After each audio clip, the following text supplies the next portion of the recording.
Singkir padha singkir singgah padha singgah balak sirna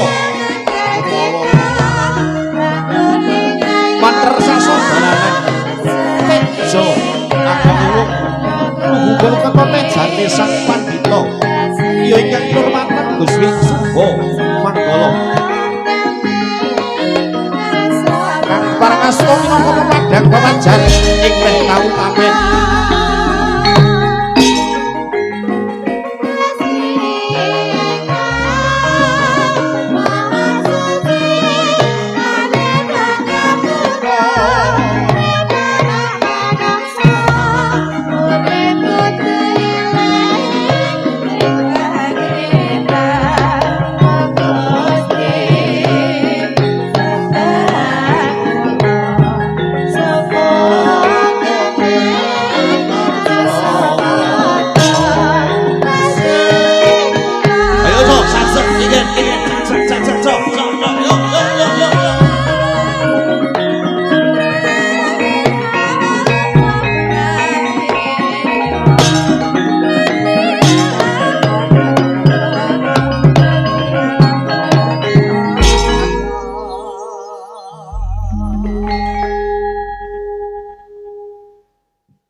Assalamualaikum warahmatullahi wabarakatuh.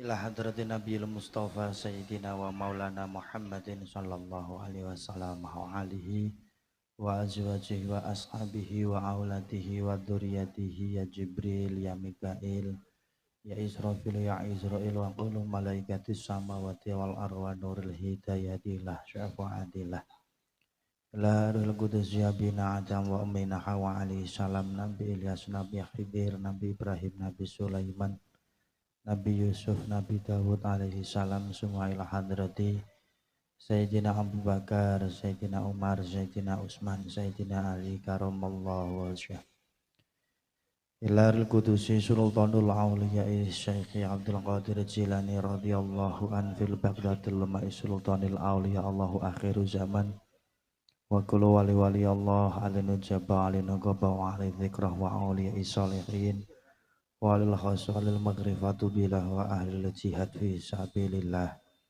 wa kullu jami'il auliya Allahu minal mazhari ilal maghrib jami'il ulama Allahu minal mazhari ilal maghrib Sun ilarul kudusi simbah wali songo Sultan Agung Hanyokrokusumo Kanjeng Panembahan Senopati ing Ngaloga Sri Aji Jayabaya Mbah Wali Ageng Makukuwan ingkang sinuwun PB setunggal ngantos 12 ingkang sinuwun HB setunggal ngantos 9 Gusti Adipati Arya Mangkunegara Pangeran Sambernyawa Gusti Panembahan Raden Ayu Cakrawati Suryati Ningrat Hadratus Syekh Bagi Hasyim Asy'ari, Bagi Haji Abdul Wahab Hasbullah, Romo Haji Muhammad Nur Ghazali, Kota Bung di Banten, Ponpes Atat Kirinjang Sunan Kalijogo, Lahadir Kuliah Simbah Kiai Pokol.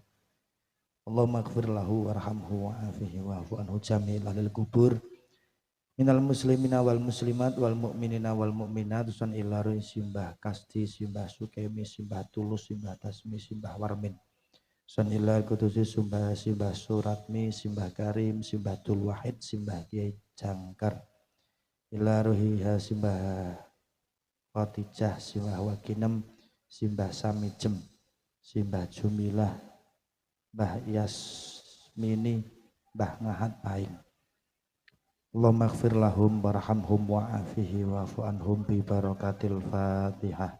A'udzu billahi minasyaitonir rajim. Bismillahirrahmanirrahim. Alhamdulillahi rabbil alamin arrahmanir rahim maliki yaumiddin. Iyyaka na'budu wa iyyaka nasta'in ihdinas siratal mustaqim siratal ladzina an'amta 'alaihim ghairil maghdubi 'alaihim waladdallin. Amin. Alhamdulillah wa syukurillah ala nikmatillah wa sahbihi wa mawalah la haula wala quwata illa billahil aliyyil azim. Asyhadu an la ilaha illallah wa asyhadu anna Muhammadan abduhu wa rasuluh la nabiyya ba'dah raditu billahi robba wa bil islami dina wa bil Muhammadin nabiyya wa rasulah wa al-Qur'ana hakama wa al-Qur'ana imama. Rabbi zidna ilman nafi'an wa amran mutaqabbalan yahdillahu ma yasha'u bi idnihi ila syiratim mustaqim wa ala alihi. Qala Allah ta'ala fil Qur'anil Karim a'udzu billahi minasyaitonir rajim. Bismillahirrahmanirrahim. Wa itta'adzana rabbukum la in syakartum la azidanakum wa la in kafartum inna adzabi lasyadid. Qala Rasulullah sallallahu alaihi wasallam ridallahu fi ridha walidain wa sutullahi fi sutil walidain al hadis au kama qol amma ba'd. Nuwun wonten pangarsanipun sepuh bini sepuh minggahipun aji sepuh ingkang lebda ing kaweruh pono ing pamawas lebda ing pitutur luhur wonten pangersanipun para alim, para ulama, para kiai, simbah haji, simbah hajah, ustadz, ustadzah, guru ngaji, santriwan, santriwati ingkang rinten ratri tansah sumanding wahyu suci kitabing ilahi robbi. Nuninjih mlikinipun Al-Mukarram Simbah Kiai Haji Fatkur Rahman dalah Mbah Yai Masjid, Mbah Yai Musola ingkang tansah kaula ta'zimi lan kaula suwun berkah pandonganipun wilujeng. Boten katalumpen sahibul hajat nuninjih panjenenganipun Bapak Sutomo telah Ibu Larni utawi Bapak Susanto Ibu Qoriah Fitriani. Isa keluarga sak gotrah sak baraya gunggula wangsa ingkang tansah kinabekten boten katalumpen kadang paniti laksana kadang panitia sederek seniman seniwati mliginipun panglipur wuyung satriya gongso ingkang insyaallah tambah larise tambah istiqomahe tambah leh nglembah manah tambah leh istiqomah. Ugi mboten katalumpen juru pita swara sound system bapak-bapak sedaya ingkang tansah kawula hormati lan mugi-mugi pinaringan sehat waras panjang yuswa. Ugi mboten katalumpen guru kula sesepuh kula Dwija basa Jawi ing Kadipaten Temanggung Kanjeng Raden Arya Tumenggung Bapak Rubianto Setyadipura. Ugi Nyai Lurah Anom Era Nyai Lurah Sepuh Dewi sedaya ingkang tansah kawula tresnani murwakane ngatur ingkang sepisan monggo kita dherekaken ngunjukaken suka dalah syukur raosipun manah kita wonten ngersa dalem Allah taala dene ingri ngantos ingri kalenggahan saat menika kula panjenengan sami tasih dipun keparengaken ngraosaken rasa raosipun nek uyah kuwi asin nek gula niku legi. Pramila nggih wonten sing maesuk ijeh ngrasake asin lan legi, ngerti-ngerti awan mau wis ora ana. Pramila wenang monggo kita nggahaken syukur dhateng Allah kanthi sasarengan waosan tahmid kita dherekaken. Alhamdulillahi rabbil alamin. Allahumma sholli ala sayyidina Muhammad. Syukur ingkang angka kalih selawat salam mugi katetepna kunjuk dhateng wiyosan dalem junjungan kita Kanjeng Nabi Agung Muhammad sallallahu alaihi wasallam. Mugi-mugi ingkang samurawuh sonten menika estu kagolong kacatet minangka dados umatipun lan cektos benjang wonten ing dinten nalika dina wis ora ana sing isa nulung.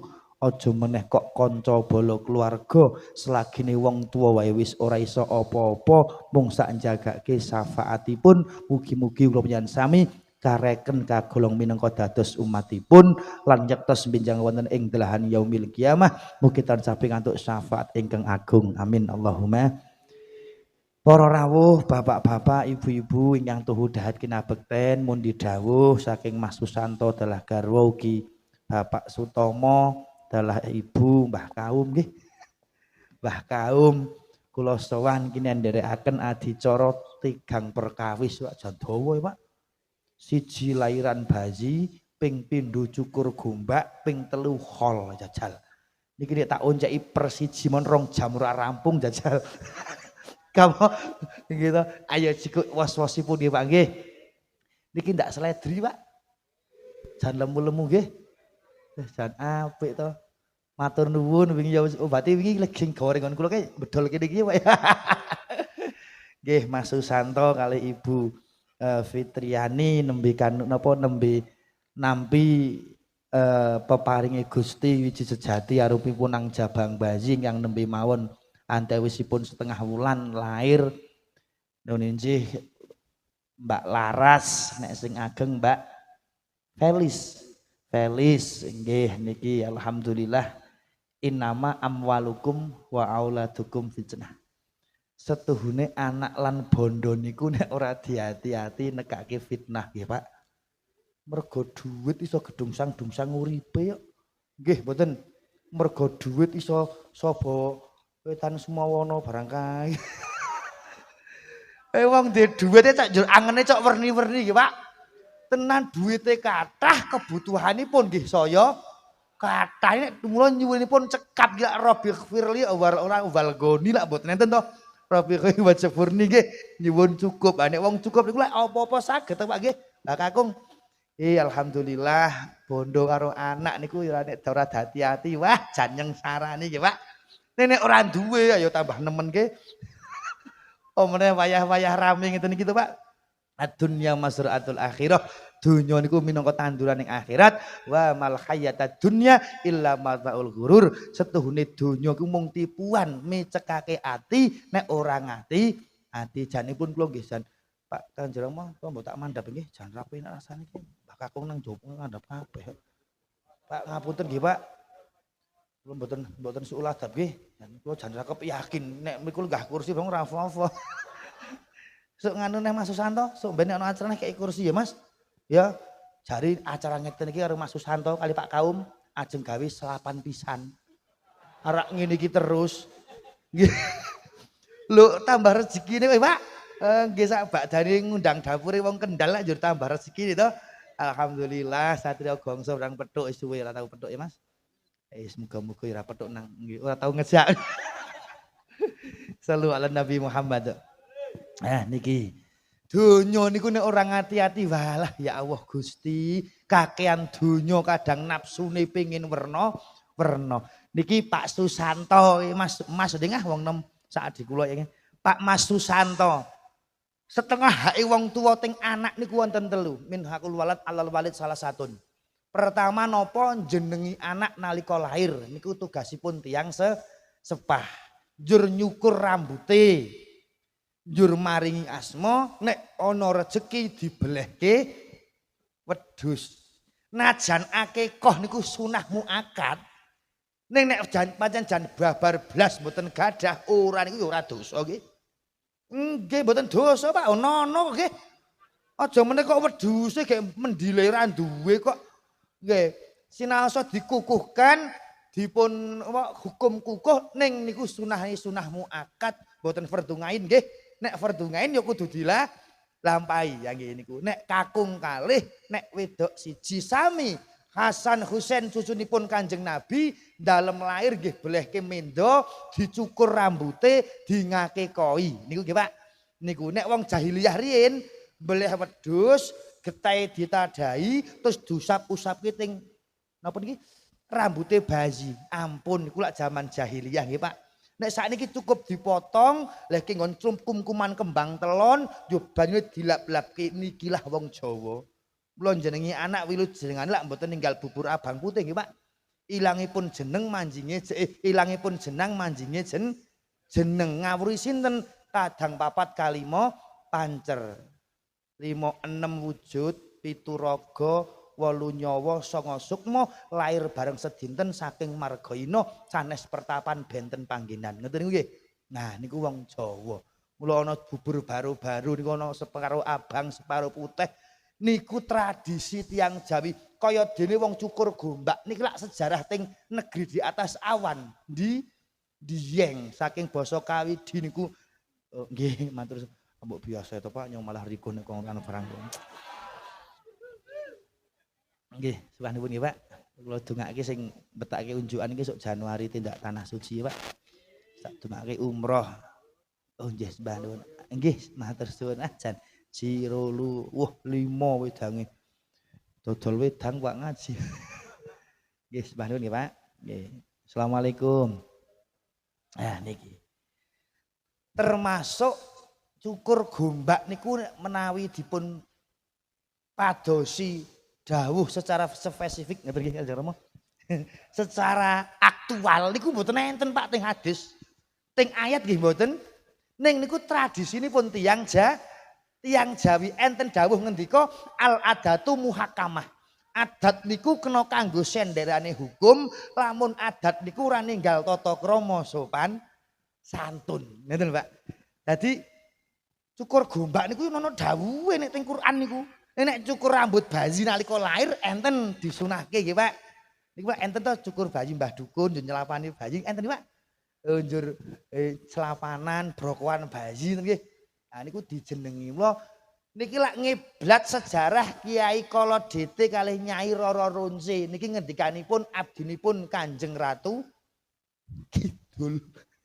Nek ting sejarah niku ning ya mboten aja dipethuk-pethukke. Pancen bocah niku sing ndek gimbal punya genetik mbruh niku mbiyen saking Mbah. Ha nek nyukur kok rewangi werna-werna Pak Yai mboten kok niku ateges nyembah sak liyane Gusti Allah mboten. Niku namung menghormati pertama sing kagungan rambut gembel iku wonten ing laladan Dieng njulih motong ki dibekteni dihormati ora kok njur wah kok nyembah setan. Apa-apa kok nyembah setan. Jaran kepang jare ngundang setan, kesenian jare ngundang. Mbok aja ngono ki ngopo nggih Pak. Wong urip nang Jawa ki aja ninggal jawane to Yai. Nek kabeh kok dihukumi syirik bid'ah ndolalah, ayo kabeh bid'ah. Kanjeng Nabi ora ceramah nggo mik mbiyen. Kanjeng Nabi ora numpak montor, ora numpak Honda, numpake unta nggih Pak.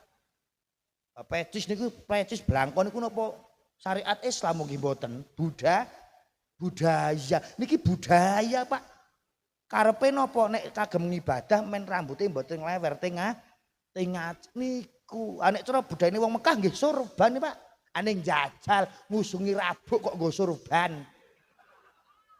Ngusungi ngapa ngemes tanduran kok nggo jubah kangelan nggih Pak. Kathok dawa nggih. Kok kabeh kok dihukumi lho nek ora ngerti nggih matur Pak Yai nggih sing mudeng karep aja sithik-sithik sirik apa aja meneh kok sing bangsa-bangsa gedhe Pak ngimani bojo terlalu iman ngantek nglirwake ibadah. Ha niku ya iso musyrik kok. Nggih mboten Pak? Wah, jan iman karo bojone, wedi karo bojone, ning ora wedi karo Gusti Allah. Haira kacik tadi. Ya oleh-oleh itu loro-loro ya niku lah. Niku nggih enten jebul. Kok teng kerintip kok ngono. Hidupku bagian dalam sangkar. Monggo kali dahar sik ta apa? Ya, dahar sik. Arek nyambi ya. Terus WA-nya ada deh. Bisnis kok nggih. Bisnis niku kok njur curiga.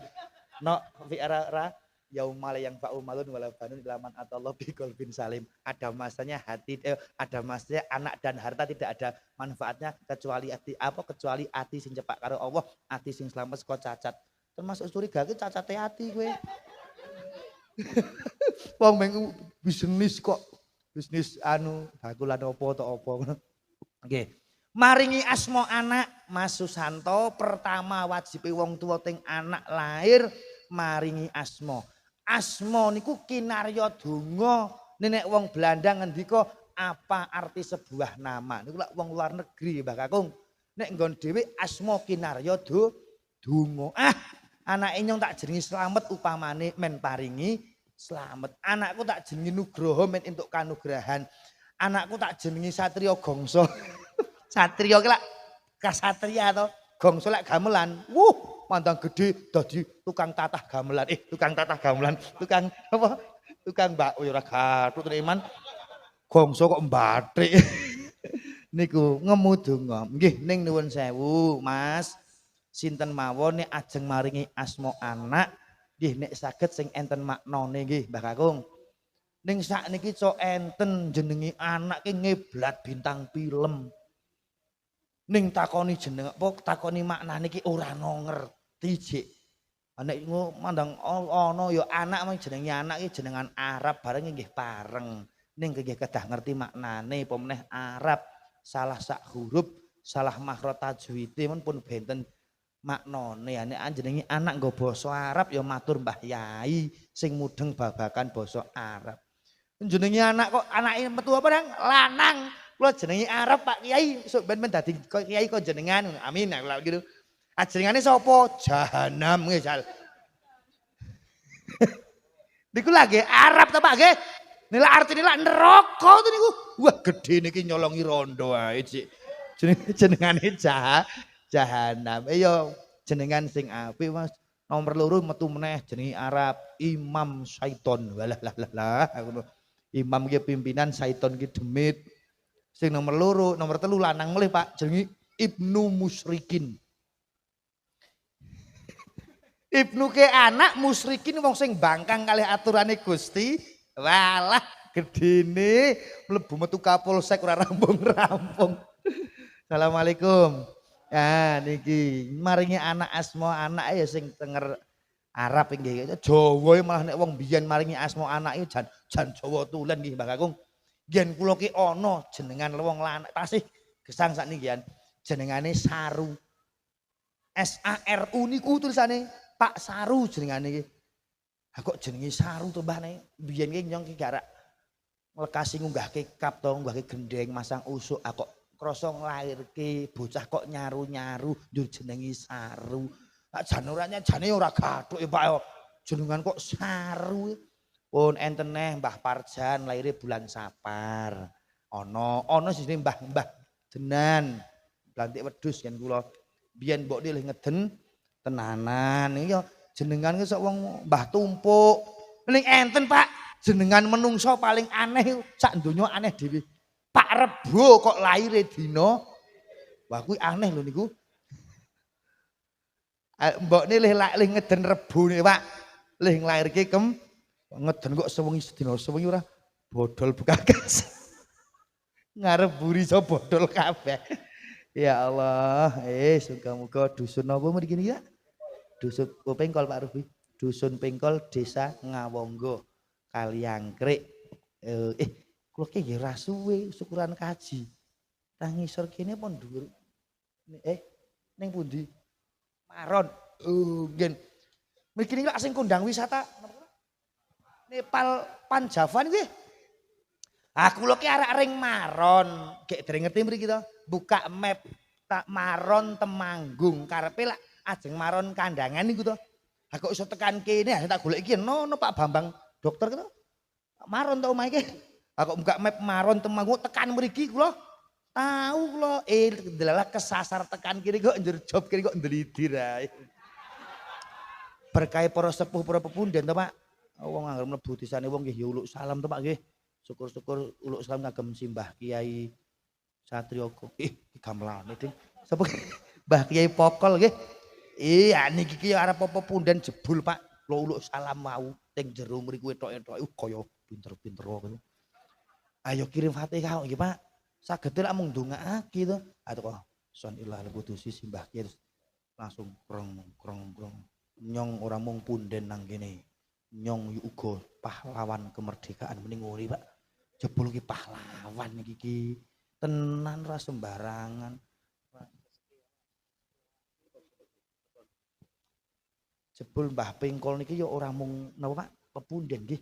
Pahlawan ambuk menawi dusun Pengkol mriki niki mbiyen alas gung liwang liwung. Lajeng Simbah Kiai Pokol dugi mriki ditirakati, diriadoi, didongani, dibubak dadi kados ngeten dusun endahe subur ijo royo makmur tandurane njur nek ana mengko maju-maju ning jaman dusun kene bakal tak tengeri dusun pengkol.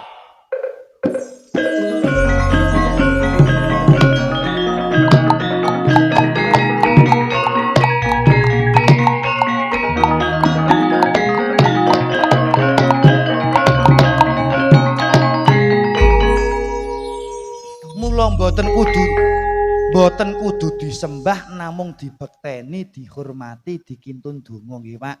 Nggih nikulah sagete wong urip hormat dhateng tiyang mboten enten nggih syaratipun nggih namung ngirim donga, budi pekerti, tindak tanduk sing sae mungguh sesawungan ing sapadha-padha netepi darmaning urip, netepi kelumrahaning urip. Nuwun sewu Mas Susanto, kuwi gendera apa to kuwi? Tandha napa nek mriki? Oh, abangke hajatan. Lho kuwi mau teko mbaten lho Pak Rubi. Ki gendera simbol apa? Nek cara PDI kok nono gambare banteng. Nek cara Indonesia kok mbeng abang tok. Estu Pak, kula yo tak mandang rezeki pro nek tak genahke. Kok iki srana digawe nek umum digawe iki ora kaya janur iki bene ya. Hajat iku Pak. Nek wong sedo ya gendera ku sak jegjumu dadi mubalek ora gendera abang gek iye nyang kok. Beruh simbol apa? Aja kaya gambar Palu Arit lho Mas. Tadi perkara ya. Nggih, abang merah ki wong berani nggih Pak. Nggih, sallu ala Nabi Muhammad. Pun jenengi anak riyen. Jenengi anak terus seminggu dicukur. Lah tur gombak niku namung ngiblat wontenipun negeri di atas awan Dieng. Di niku tempat yang niku yang mriku niku nggon Dieng niku tempate diyakini tempate para dewa. Mula adicara wonten Dieng angger cukuran gombak nika nggih ketoke bocah mung teng pringkil to Pak. Niku nek teko diketok tanpa nganggo apa-apa nggih kadang drawasi to Pak. Iku wis diyakini adat nauri wong Jawa aja dilang-ilang. Arep nglakoni babakan Jawa, Jawa digawa, Arab digarap, syariat kanggo syarat, hakikat kanggo ngangkat martabating umat, ora kok kudu njur diyakini mboten niku tradisi ingkang adiluhur tetinggalanipun para sepuh nggih Pak. Diuri-uri. Ngoten lha tur nek nyukur gombak nggih ora sembarangan. Sing nek nggih mungkin siji desa siji cara nggih Pak. Nggih dalem nggih enten Pak. Cah gembel niku nek mboten kados Dieng kowe paling nggih sak desa enten setunggal napa kali nek mriku lak jan saking kathahe niku. Lih nyukur mawon nek nggen kula Pak kudu ngisor jenang tumpuk pitu, gemblong wajik tumpuk pitu, jari anyar tumpuk pitu gek jagong bocah. Nggen kula Pak. Duka niku mbiyen kok ngono. Lih ngetong lih motong gombak niku leboni ali-ali kalih gelang emas cara nuwun sewu. Cara niki gembel Pak leboni gelang lek iku nggen kula ngoten niku barang Pak. Wah ana sesajine ana pitik urip pitik mati, ana pitik mati ingkung kok pitik mati. Ya ana ingkung ana werna niku sarana sesaji niku mboten kok dhewe njur nyembah karo bangsa sing dilahnati Allah niku mboten. Wong Jawa riyen ndonga dereng saged. Lah saderengipun enten Islam enten Hindu Buddha to Pak. Niku lak urung iso niku ndonga Allahumma inna nas'aluka lak dereng saged. Njur dongane sasmitake nganggo ubara amping niku lak.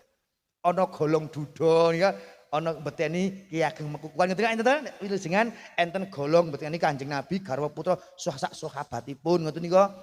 Ana napa golong duda golong sing nika mbeteni Ki Ageng Mekukuan sak piturute ingkang reksa Kajeng Brahma Randha lan Toya ingkang kagem sarana wilujengan dalu menika lak ngoten barang. Niku ora kok musik wong dhewe ora nyembah kono kok atur donga nggih. Mula dipun ngendikaken wonten hadis nika wong sedo nang sarean kok ditekani sing urip saka donya doring makom niku wah kaya oleh dene pitulungan. Cara dene wong kintir napa Pak nek nggon iki kintir napa Pak nek wong keli. Kintir keli duncali tali ditulungi niku enten nika sesaji wedang werna papat. Teh, kopi, bening, santen niku lak ngaweru kiblat papat. Menungso duwe patokan punjere kiblate menungso niku ana wetan kidul lor kulon. Kadang papat kalimo pancer, abang ireng kuning lan putih, amarah alwamah sopyah mutmainah, rupane abang wetan kidul lor kulon niku dipun kaweruhi sing lair bareng sedinten, mula kadang batir bayi nek lair nika ya dihormat dikeki kembang kodene pendemane menungso bab niku jenenge ya ana nyawane diparingi lampu niku to Pak. Niku lak bayi lak ngoten niku. Nek mriki ngoten ya. Batir nggih paringi lampu. Pirang dina Mas? Nek mriki Mbah Kakung selapan apa sak deri puputan nggih. Karepe napa nek niku dipendhem kei kembang, asmane bocah sing dilairke niku men berkembang ilmune, men arum gandane utawa apik jenenge. Dikei lampu men pinter dadi pepadange ngurip. Lah ngoten Pak nggih. Pun enten sing dikei kendi, enten. Kendike teken sing gedhi. Aja lali kalimah thayyibah la ilaha illallah kei degan aja deg-degan ngono niku. Wah aku nek kula jabar iki wah jan rampung ngapunten Mbah Kakung kula nyritani nika sing di omah nek jenengan langkung pono to timbang kula ae men mudeng kae kesarung ya padha gonyong to kowe wah jan. Wingi kok rono kok dienggo pres mbek nyong kae. Masa kono ya batin ya sarung ya padha gonyong to kiai dhewe niku. Saiki tak genten. Di syuting wah kok YouTube kok pirang 1 2 3 6 nggih. 6 muga-muga dadi ladang rezeki nggih Pak. Nggih, ning sakniki cok werna-werna kok wong cok gek do seneng golek salahe wong liya. Ucapan saipik dikethok, dunggahke media sosial, wah dololo. Umum saiki umum wis luweh nang. Kene iki wis direwangi mikir, mangsane munggah panggung ki ora mikir apa. Munggah tok terus omong sak omong nuwun sewu Mbah aku mik iki lho. Mik niki wah ngrebawani kok Pak. Jajal sak lingkungan sak RT ana pinten Mas RT mriki jenengan? Wong 17. Wong 17 sak tahlil per lingkungan. Nek tas tahlil biasa ku wah nek omong kadang banter dhewe. Jajal kon omong dhewe dikeki mik kadang ra iso muni. Nggih mboten Pak. Niki ana rebak ora angger wong niki.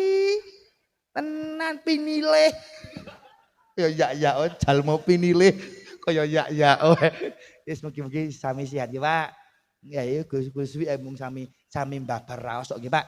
Mboten ateges ngguro niki mbabar raos termasuk Mas Susanto kemen ora lali marang sangkan paraning dumadi. La haula wala quwata illa billahil aliyyil azim. Ora ana daya kekuatan mung dayanipun kekuatanipun Gusti Allah sing dadekke kula miyan sami tambah kuncarane tambah barokah. Allahumma niki Mas Susanto jenengi anak sik wis dijenengi terus pun di berarti pun dicukur. Pun. Terus diguwak nang kumkuman banyu kembang telon. Telon iku lak telu. Ana mawar abang putih, kantil kenanga kadang paringi melati. Kok dadak abang putih to Mas, apa ora kudu abang putih?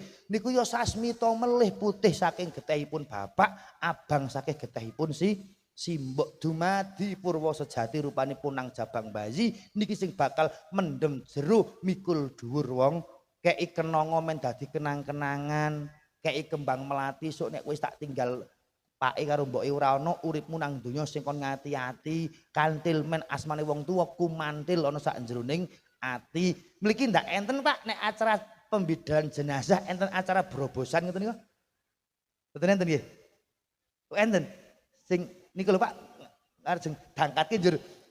Asmane napa nek mriki Pak? Nguntul. Nek mriki nguntul. Nek nggen kula brobosan. Bro nggih nguntul. Nek cilik nguntul. Era karo dhewe kok krungu nguntul gedhe terus guyu. Kelingan sing nang omah ya. Tenang ae tak sangoni remang prengat-prengut. Dibes tak buntelake kok jan petho ngomong. Iya nek nyong ki ora kelas sampeyan ya ora apa-apa. Saanane. Pak nuwun sewu. Mbake ra nyang pojok niki. Niki menawi warga ageng pengkol iki badhe ringgitan ngontek niku mawon. Garwanipun Mbak Era nggih dalang wayang trah ingkang simbah Mbah Hadi Sugito saking Toyan ya wates niki garwane niki dalang Pak anek kula ya dalang wong pegatan kadang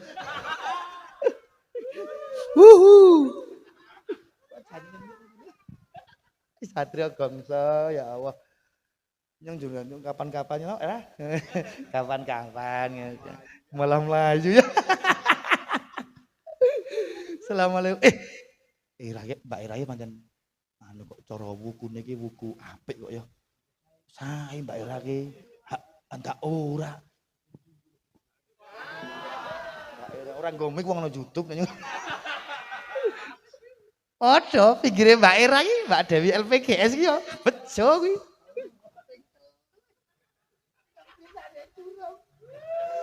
Santri lu tenan. Assalamualaikum. Niki maringi asma anak. Bab anak niku tabungan Mas Susanto, anak niku investasi, anak niku deposito. Rumangsane wong sepuh ki nek wis seda njur apa njur wis tanggane donya no dereng Mas. Tenan dadi cara wong sepuh seda njur anake nang donya kok nglakoni tumindak maksiat. Ya Allah, nek jane mboten masuk akal nggih Pak. Nek wong seda kudu lak urusan donya sampun to Pak. Pun telas to, ning mboten Mas. Wong tua, wong sepuh seda sing nang omah nduriyah keturune kok tumindak maksiat. Wong tua iku dikirimi dosane kalih Gusti Allah. Rupane siksa dajal. Jane ora imbang, jane wong wis mati kok jen nampa kiriman ya Pak.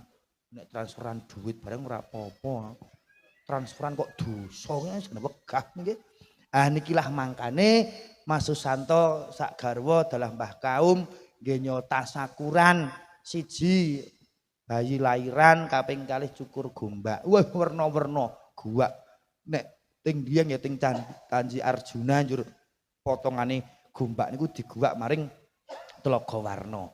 Kanggo napa larung sesaji manen nyuwun dhateng Gusti Allah, hormat dhateng leluhur wonten ing Dieng, mboten kok manembah nguri napa maneges manembah dhateng mboten, namung hormat kelingan sing biyen tau bubak yasa Dieng iki rambuté gimbal. Kula nggih duwe kanca gimbal malah jan kawak.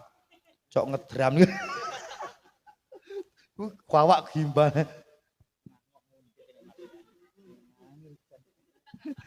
Nggih jan tobat tenan nggih.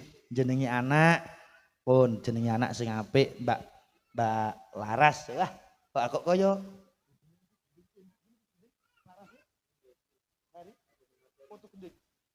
Empu Gending. Anyong cok lali tak antarané putu gending mek empu gending. Kakang Adi. Sing nyong arak gawe ya. Buyut gending apa canggah gending. Sak omah lak kabeh to kowe. Kanca-kanca campur sari Magelang, campur sari Temang niku cok nyawiji to, Pak. Wong seni nggih, seni niku manjing ajur-ajar sak nggon-nggone golek sedulur paling cepet ki nang nggon ting seni tenan wah jan. Kepenak seni ki nek dijaluk wehake tapi nek dibayar ya lah. Tenan aja muni mengko yo ngono lah nembe ki mawon to Rama Rubi nggih nika wingi nggih sedulur kanca-kanca Kupat Paguyuban Kupat Temanggung sami sowan wonten Klaten, Pak.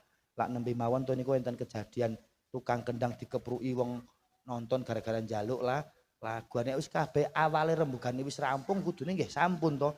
Mergo napa sing njaluk iki ora waras. Ngombe banyu atos. Banyu lah air, atos lak keras. Ngombe banyu gendeng dadi perkara malah manganteni barang melu ngepruki jajal.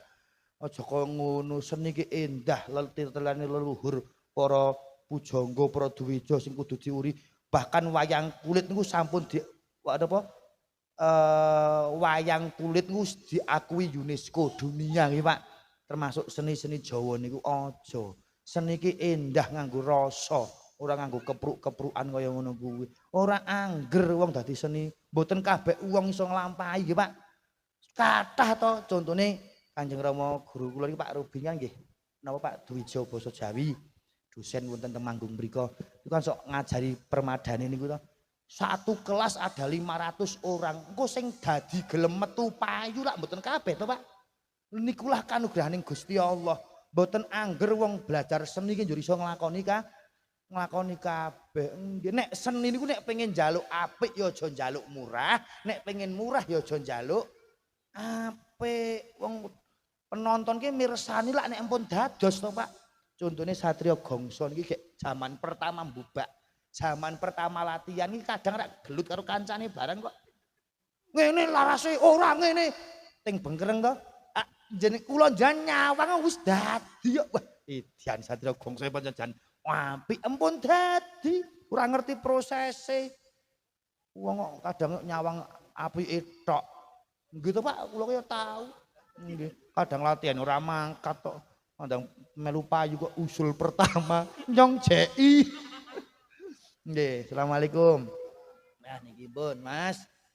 Niku pun disyukur, pun ngakekah niku wekdalipun seminggu. 14 dina, 21 dina niku ngakekah. Lamun enten nggih Pak. Ora ana ora apa-apa Mas, wong pancen ora ana. Niku ngakekah ya nek napa nek anak apa ngakekahi ana dawuh to Mas Yai sing diomong jari nek urung akekah kok ora kena kurban. Kadang sok enten Pak ngoten niku. Nek ngakekah niku hake wong tuwa teng anak. Nek kurban niku lak sunah to Pak. Ajeng wong sak omah wong 5 kurban kabeh nggih pareng nggih. Enten sing matur melih nek ngakekahi sing di omah ora entuk melu mangan kok ngantek mangan kempole sok nang kono ditumpaki wedhuse krowak sikile ngono. Mbok aja ngono ya wong hadis ki ana dawuhe. Boleh ndahar daging akekah sing penting ampun disimpen ngantek punjul telung dina niki nek cara hukum teng kitab Fathul Qorib niku kados sing ngoten niku. Dadi kena ndahar kena. Nek nyok wingi kula kekah. Mbake kula kekah berarti wis 3, anake mbake kula 2. Kula ki kekah 6 Pak, gek besar kok gek sura wingi. Nek 6 kok ora melu ngicipi mangan rugi to nek meh 20 juta mewehke tangga tok. Nek ngakekah didum daging mateng, nek kurban dipun dum daging mentah. Mas ngakekah nek cara Mbah Yai ngendika nek masak dagingnya aja pedes-pedes, balunge kena diketok ning aja diremuk-remuk. Sasmitane apa anake sok mben nek tuwa ndak duwe lara asam urat. Ngoten niku Pak ning dawuh niku enten Pak dawuh ngoten niku. Nggih, dadi kena diketok ning ampun nek diremuk niku Pak dituthuk diremuk niku. Ngoten niku pun. Oh, nah niku Mas, ngoten niku sekedhik dalil saking saking lahiran bayi. Jenengan ping setunggal sepisan jenengan kudu maringi jeneng anak niki pisan. Ping pindho ngenalke ngilmu. Ha niki Mas Susanto. Al ilmu bila amalin kasajrin bila samarin. Wong duwe ngilmu kok ora lakoni kaya dene wit-witan sing ra metu woh-wohane, paling ketok dobong lebokke geni. Mula gedang nika ora pisan-pisan mati nek urung nukulke buah lan anak kanggo nyambung sejarahing urip niki Mbah Putri, Mbah Ibu Bularni nggih Mak Bularni nggih wis ngangen-angen jare-jare tiap dina tok nganti jam 1, jam 2 bengi tok ndelok dapure kula to saiki to. Sakniki pun lak kawuh to teng mriku pun pethuk kula Bu nggo ajeng dikapake aku ya ngono.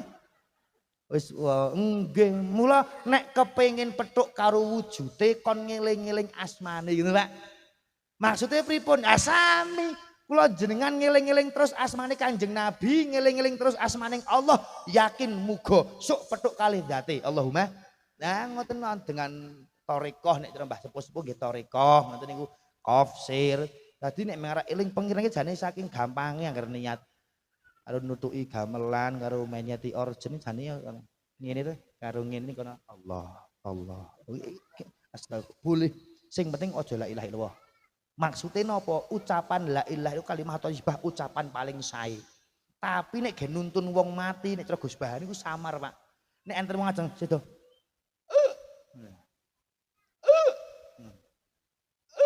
Malah tangga teko ya Allah Kang, sampeyan kok kaya mbok eling to Kang, nyong sapa? Aneh to niku. Gek wong sekarat pati niku gek ngrasake 700 sabetan pedang. Sing 1000 luwih landhep. Ha kok ditakoni nyong sapa? Nek cara kula ngerti tak dupak tangga niku. Mbok Kang eling Allah Kang, eling Allah. Allah malah nyong sapa? Cok ana teng wong wedok-wedok niku. Nyong sapa yu, nyong sapa? Gek lorong rasake sekarat pati kok mah takoni jenenge dhewe kok lali. Allah. Maksudnya pripun? Nek dipun tuntun kalimat la ilaha illallah samare ndak kados raja Fir'aun. Nalika kleting laut merah ting jedah mriku niku raja Fir'aun kelingan, raja Fir'aun menungso sing ngaku Gusti Allah itu Pak. Gek ajeng mati. Kelingan arek tobat. piyambake gek muni la ilaha illallah jikuk nyawane. Kamu kok artine la ilaha ora ana pangeran sing wajib tak sembah berarti Raja Fir'aun mati kafir. Kata Pak urung muni Allah nek antar wong sedo niku teko cepake ting kuping Allah. Bahkan ting hadis kudus niku wonten kejadian dua perkara nalika kejadian niku teko setan 1000 niku nyepak Pak. Siji ajeng nindakake malam pertama utawa nganten anyar. Lha kan untuk kendungane niku Pak. Allahumma janibna ngoten Pak. Niku ping kalih nalika ajeng sekarat pati. Niku setan niku nyepak membo pakne, membo mbahne, membo anake sing pun karepe napa? Nek njur ngeling-eling sing do teko rupane membo-membo niku karepe lih mati men boten eling Gusti Allah. Shallu ala Nabi Muhammad. Pun niki jenengi terus golek ilmu Mas Susanto. Golek ilmu anak turi putih ditandur ning kebon agung turi putih ditandur ning kebon agung cemlorot tiba nyemplung mbok kira kembange apa mbok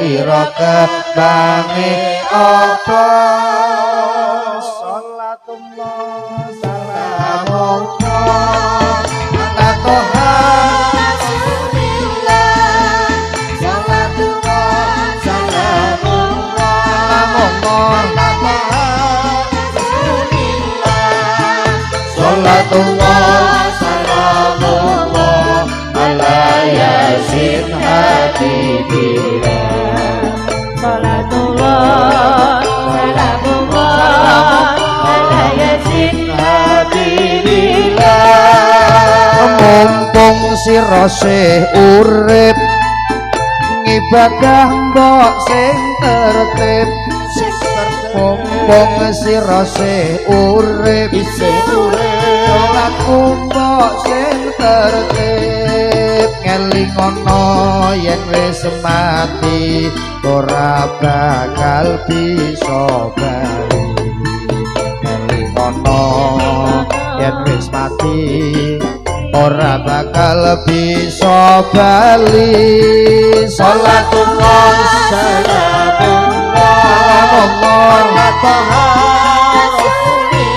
Rasulillah salatullah salamullah ala taha Rasulillah salatullah salamullah ala yasin habibillah salatullah salamullah ala yasin habibillah mumpung sira waras ibadah mbok sing ikhlas mumpung sira waras ibadah mbok sing ikhlas ngeling ana yen wis lara ora bisa apa-apa ngeling ana yen wis lara ora bisa apa-apa salatullah salamullah ala taha rasulillah salatullah salamullah ala taha rasulillah salatullah salamullah ala yasin habibillah salatullah salamullah ala yasin habibillah wala nabi Muhammad sallallahu alaihi mafil aba fil abna apa yang orang tua lakukan bisa jadi ditiru oleh anak mula Mbak Ibu Mbak Qoriah Fitriani kalih Mas Susanto matur sak matur nang jero kori nang jero omah kudu diati-ati mergo Dik Felis karo Dik Laras kuwi saiki gek dadi foto kopi. Nggih. Nggih. Wong anak wong tua ana masjid ya lho, ana adzan ibadah mangkat. Anak ken mangkat, wong sepuh nggih. Tindak gitu. Oh difoto. Difoto, Bro. Difoto. Kok candong go kembul. Kembul bayi kok kuwi. Bayi kapan nih? Sehat terus ya, Nduk. Iya sesuk tak cek matur Mbak anu WA Maya kok ngejeki. Ah nek ki kanane diwehi loro jare wis karo. Ngalah to. Iso sak wektu ngayahi loro. Oh iya tahu ding. Nggih, Pun. Niki kelakuane wong tua bisa jadi dicontoh anak mula ngendika sak ngendika sarwa nganti-ati sing ngati-ati men anak niki muga-muga nduriyai warga agung pengkol nduriyah ingkang sholih sholihah alhamdulillah pun niki golek ilmu Mas turi-turi putih ditandur ing kebon agung kok Mbah Wali ndelalah gawe tembang kok ya turi-turi putih nggih Pak kok ora turi-turi ireng apa turi-turi abang apa coklat apa ijo mboten mergo warna putih niku warna paling istimewa ngantos istimewane warna putih disunahke kalian Kanjeng napa enten wong sedo kok dibungkus batik najan sakniki 2 Oktober memperingati hari batik nasi yonal wong umroh niku mboten enten kanggo tawaf kok apa kain ihram kok ireng mboten enten putih niku napa warna paling suci merganipun napa Pak abang ijo ireng kuning biru coklat niku iso luntur ning nek putih mboten saged luntur ning gampang kelunturan terus diputus sik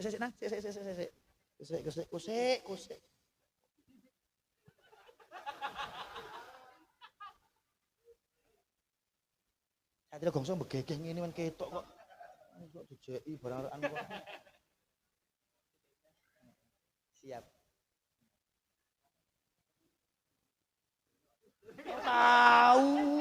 Nang Wonosobo tahu kok ora ngetokake wong. Ning lha kok penduduk ora kiye gendi. Nggih. Sing asli niki. Nggih.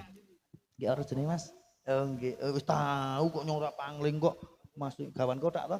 Oh nggih cikal bakal to. Oh nggih.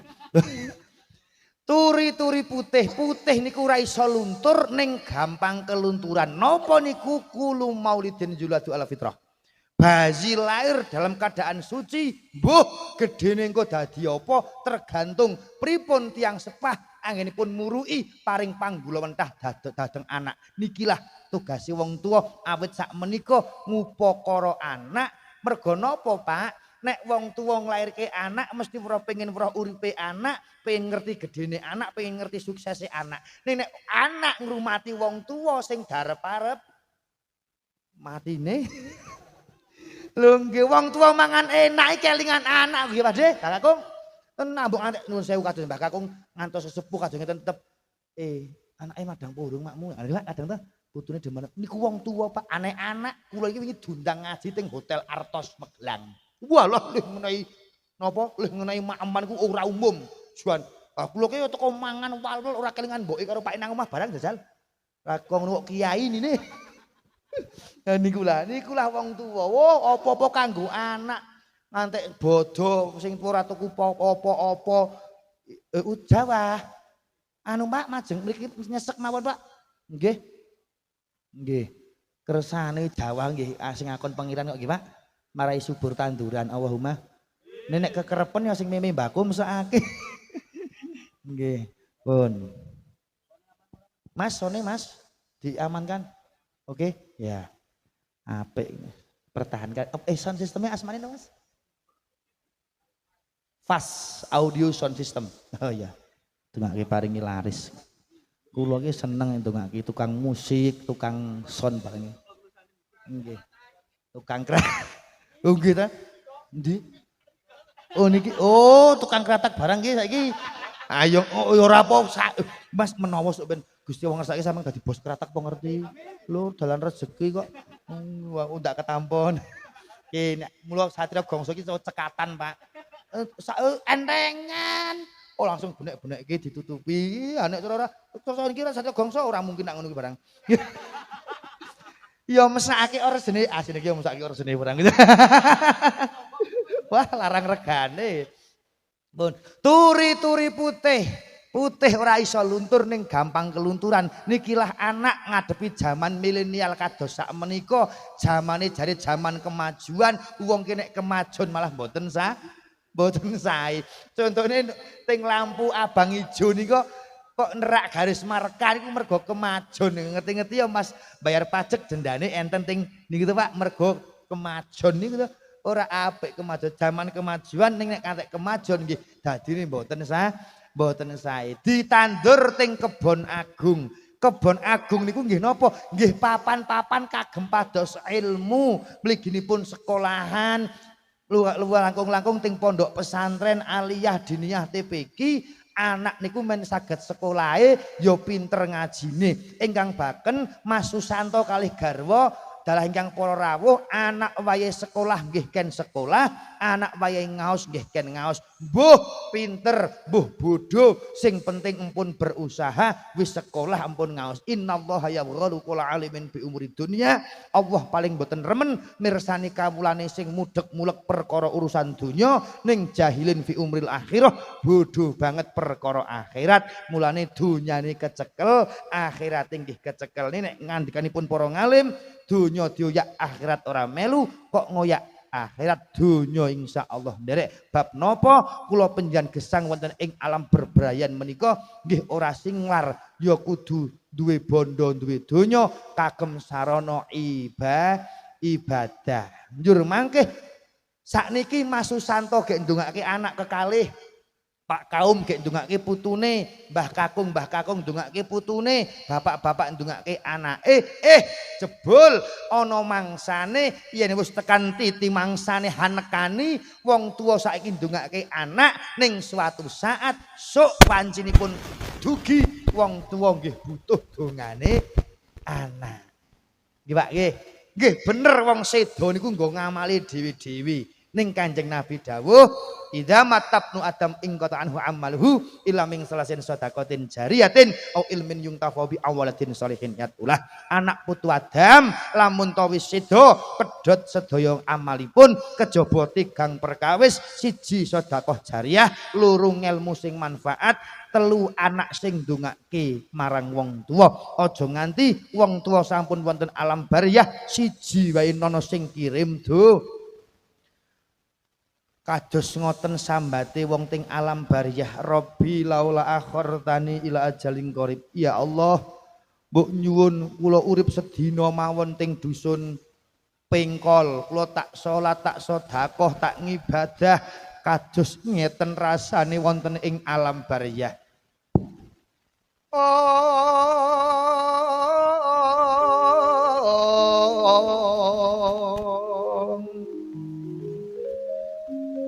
Surem-surem dewangkara kingkin halir mangus kang layon.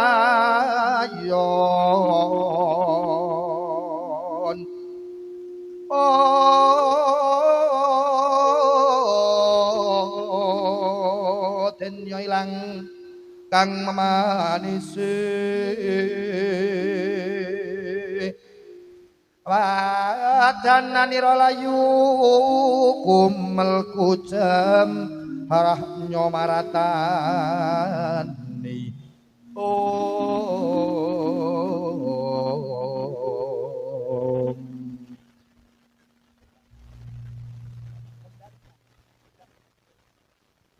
Kados ngoten sambate wong ting alam bariyah, bengak-bengok gembar-gembor setiap detik waktu saat mung njaluk bali. Getuni dosa kang wis liwat kadaluwarsa urut nalika nyawa uncat saka raga durung nganti tobat ning wis katekan titi mangsane. Udan tangis tiap dina dados hambat. Jawi niku jan sekeco nggih Pak. Tata kramane ya oleh, agemane yo jangkep, do ngagem bangkon kabeh. Langkon iki gamblang ki lelakon nggih Pak. Nek urung gamblang lak kon takon. Nek Mbah Kakung lak ngasami ngagem peci, mepet kalih sing maha suci tatmainul qulubuhum ala dzikrillah eling dateng Gusti Gusti lai ger enten cerita anak ngunggahke swarga wong tuwa dalem enten cariyos pandu swarga sinten ingkang saged nginggahaken ingkang Rama wonten ing kas swarga jati swarga langgeng kas nur kastuba manik mung sinten Bratasena Semar kakekku pripun Gus mau bengi aku anggone turu nyumpena perkara sing ora patek tak senengi ati jenengan nyumpena napa Gus aku weruh Babu Kuntilan Rama Pandhu Dewanata ana ing kawah Candra Dimuka diobong geni aku ora trima menawi panjenengan badhe ngertos kados ngoten lempahipun ingkang Rama lan Ibu monggo kula aturi mangsuk minggah wonten ing Ngundaran Tirbawana matur dhateng Sang Hyang Bathara Guru yo Kakek Semar ayo dereke aku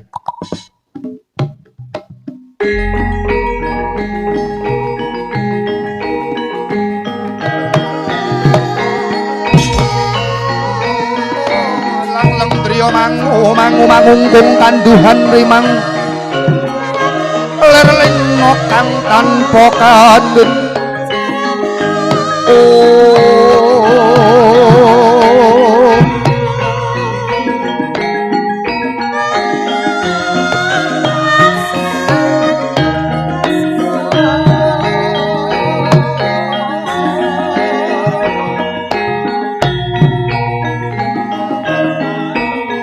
Mareka den prayitna semurine seka balik Tityani Gandayani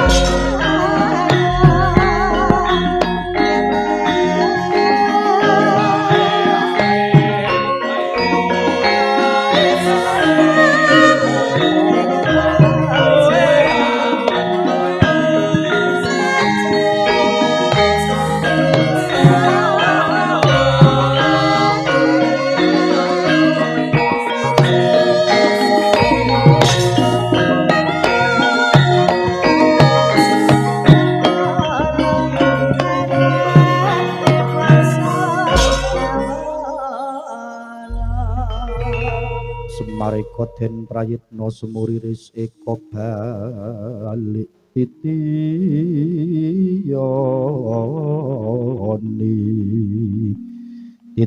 Gandayani mustika purnama sasi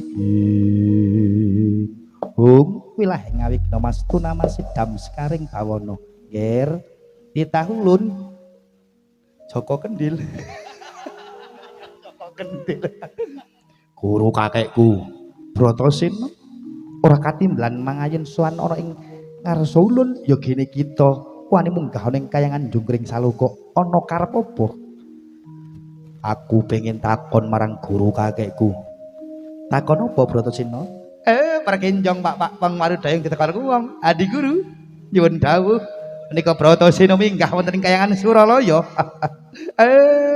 tekan Semar wonten apa Gus aku mung pengen takon mau bengi aku ngimpi aku pirsa marang bapakku Pandhu lan Babu Kunti ning kayangan ning kawah Candra Dimuka apa sak tenane titahulun ger Bratasena anane keng ibu lan Pandhu Dewanata lan ibu ning kawah Candra Dimuka najan to bapak lan mbokmu iku Ratu Gung Binatara adil berbudi bawa laksana ning jamake manungsa al insanu mahal khata wa nisyan manungsa niku mboten ninggal salah ninggal lali ya kadang salah kadang lali ibumu lan bapakmu Pandhu Dewanata tau duwe dosa jemparing rupane kidang menjangan yaiku kang kadadian saka Begawan Kimindama mula senajan to kaya ngapa bapakmu uga iso nyemplung ning kawah Candra banjur kepiye aku iso nyegur ning kawah Candra dukun nulungi wis sewang-sewang yang ger tak dongakake muga iso ngentasake Kang Rama yo nyuwun pamit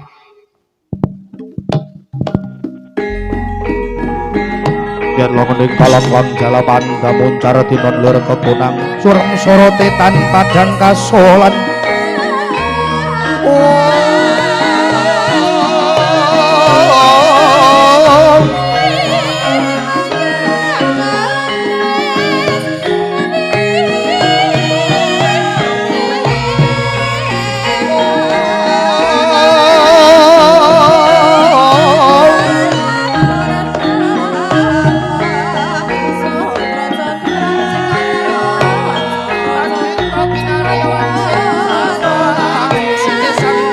Bakoro menang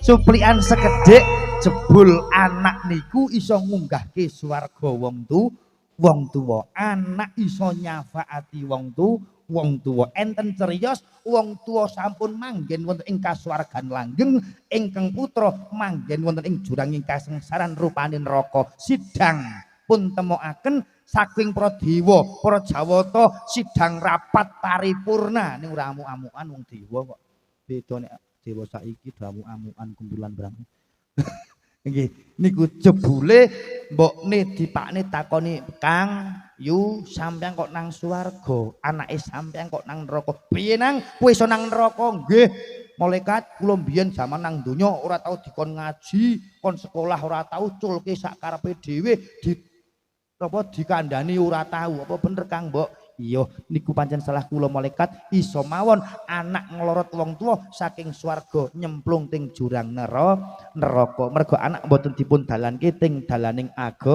agama walaupun zaman wis tuwa akeh godha akeh coba nanging putra aja nganti do durhaka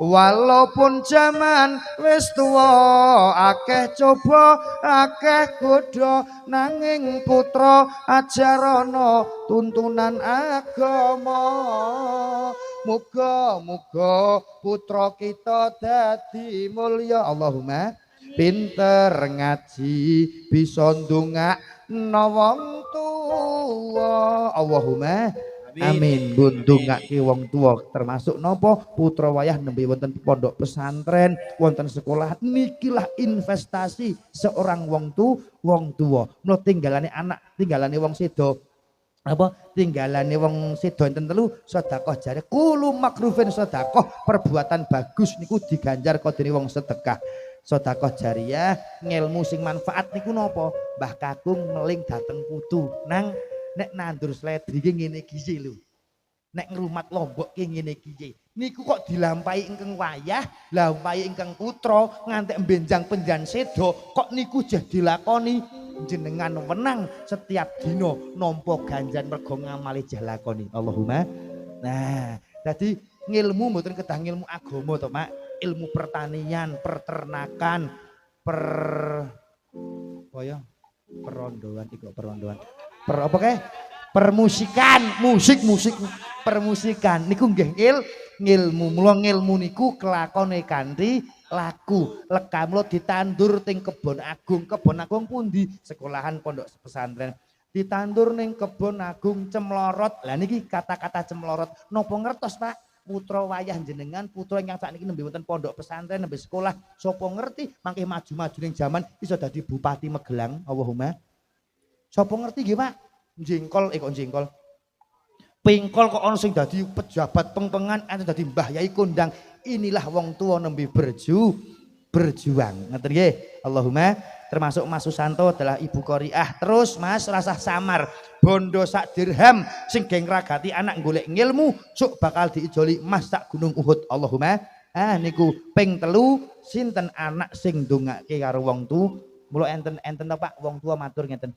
wah nek anake nyong ora sekolah luweh ora ngaji ya luweh penting senandur kubis karo unclang ya aja ngoten Pak asuk nek jan kula jan mboten enten sak ndongake sapa nggih Pak wah nek nyong ra ono anjuk tulung karo tangga ki ora pethek gelem ndongake paling yo tekan 7 dina. Bar 7 dina ya wegah.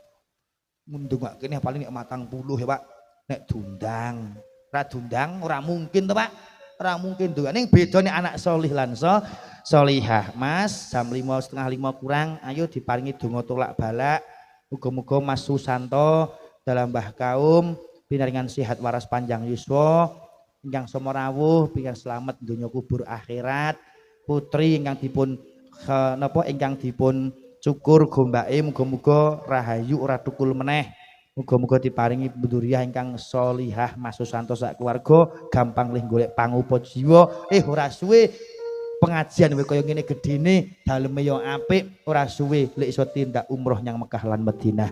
Mliginipun satriya gongso sak kanca tambah barokah tambah laris, ora suwe yo iso sowan nang Masjidil Haram. Allahumma amin.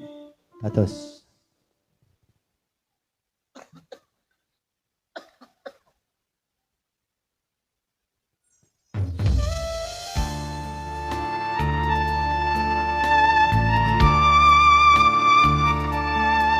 Duh Gusti kang Maha Welas pun barokahi pun udaneni hajat perlunipun Pak Susanto Pak Sutomo dalah keluarga nggih nyohol nggih cukur gombak nggih tasakuran lare sedaya ingkang kagem sarana menika Gusti penyan lintu langkung kathah mayu-ewu mayuta-yuta satemah Mas Susanto adalah Bapak Sutomo tansah ginanjar rahayu kalis ing sambikala berkah kang den arah widodo kang sinedya satemah Pak Mas Susanto adalah ingkang rama tansah dados panutanipun omah-omah.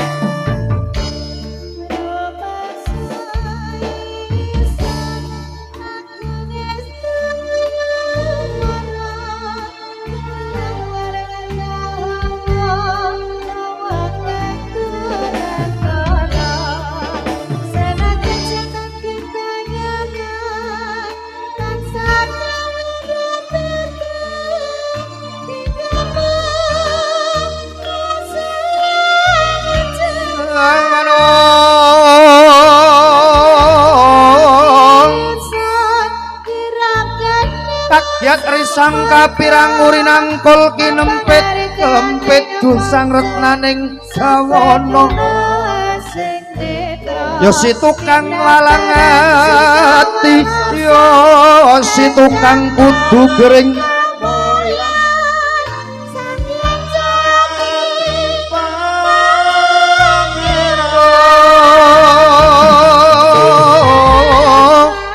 yo si tukang nesing tias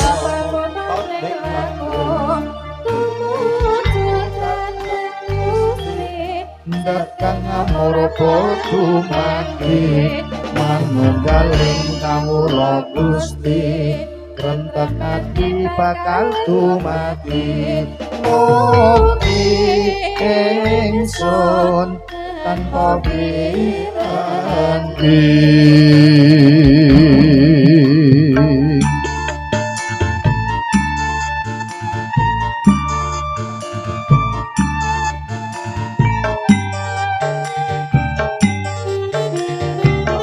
Mari kita berjoget bersama.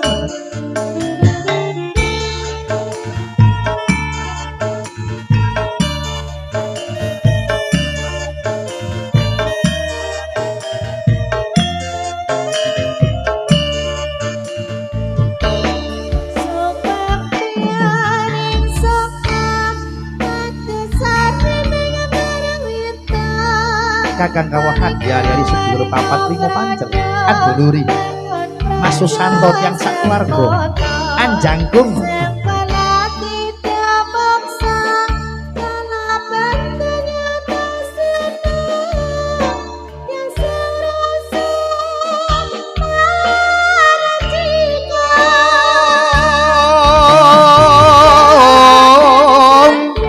miak lang ning kalang swangkara panda muncar dinon berkekunang surem sorote tan padang kasolan pajaring purnaming gegono dasaring mangsa ketiga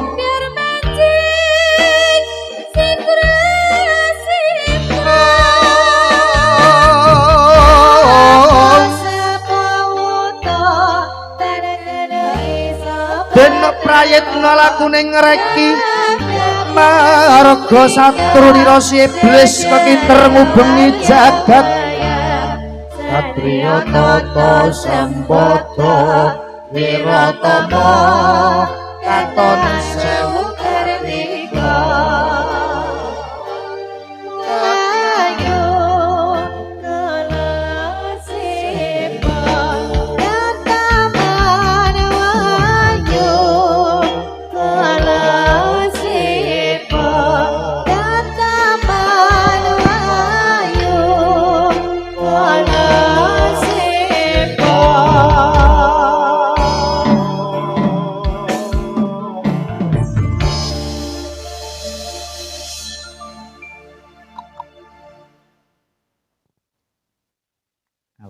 santai mbek goleki.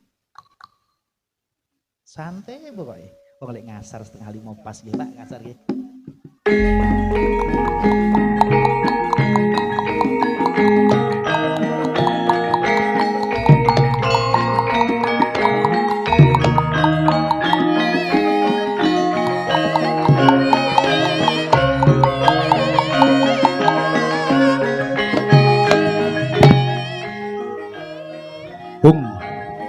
Ilahe ngawi kena mastuna masidam saring bawana ngata bagama nyaya jadapa lawasata daparacanaha duh Gusti kang anyipta jagat Gusti Mahanasa Gusti ndat kang anguripi saking para titah pun seksenipun barokahipun duluri Mas Susanto adalah Bapak Sutama sak putrah keluarga kula wangsa nggih ngadani adicara mijilipun ingkang putra mijil putri ugi tasaklan cukur gombak ugi hol birul walid den dateng sedaya para simbah ingkang sampun murut kasedan jati jinempon ing maruta tindak miyambak mapan ing swarga nur kastuba manik swarga langgeng husnul khotimah satemah Mas Susanto adalah mbah kaum tansah kinanjar rahayu wilujeng kalih ing sambi kala berkah kang den arah rahayu kang tinemu gagah kang jenangkah selamat saking ribet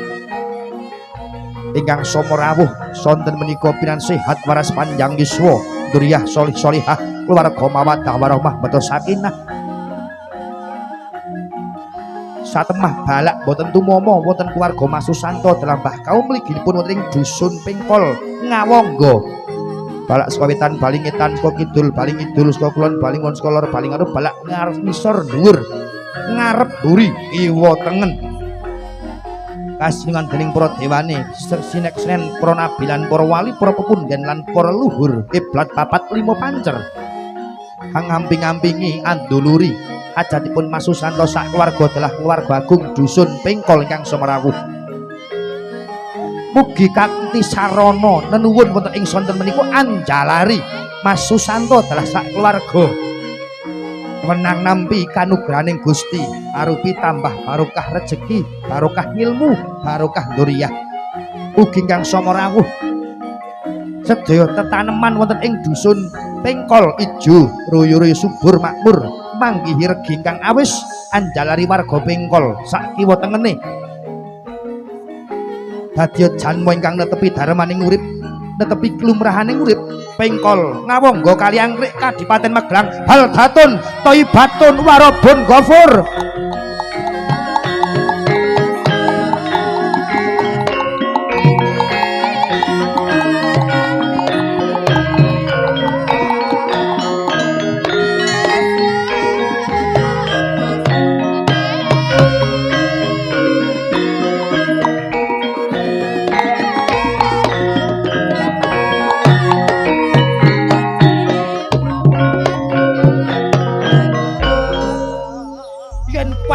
ora kena dipringgake becik.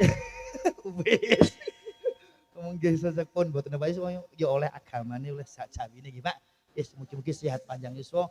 Kapan-kapan pinanggih melih pun karo tengah jam niki badhe sowan dateng Kaloran dados dumdul oleh kono oleh kene nggih Pak.